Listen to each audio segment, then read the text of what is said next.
உங்களுக்கு விரோதமா பேசுறவன் பேசட்டும், எழும்புகிறவன் எழும்பட்டும், கிரியை செய்கிறவன் கிரியை செய்யட்டும். உங்க கண்கள் பார்க்க போகிறது உங்களுக்கு விரோதமாய் எழும்பினவனுக்கு உண்டாகிற விளைவுகளை.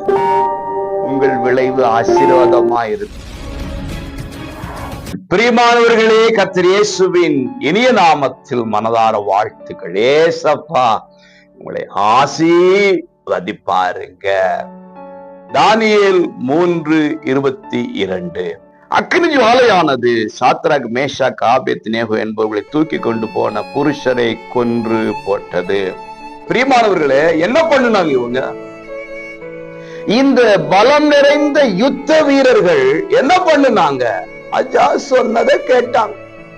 ராஜா சொன்னார், இந்த 3 பேரையும் தூக்கி 7 மடங்கு எரிகிற அக்கினி ஜுவாலைக்குள்ள போடுனாரு. போட்டாங்க.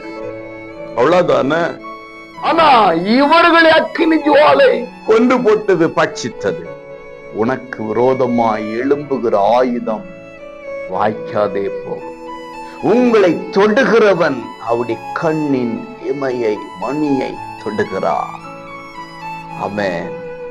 இவர்களை தொட்டார்கள், அவர்கள் பட்சிக்கப்பட்டார்கள். இவர்களை முடிக்க நினைத்தார்கள், அவர்கள் வாழ்க்கை முடிந்து போனது.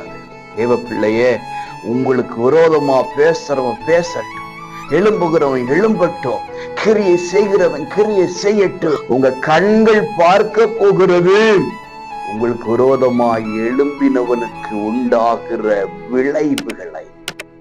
உங்கள் விளைவு ஆசீர்வாதமாய் இருக்கும். உங்கள் சத்துருக்களின் சரி கட்டுதலை உங்கள் கண்கள் காண செய்வார்கள். God bless you.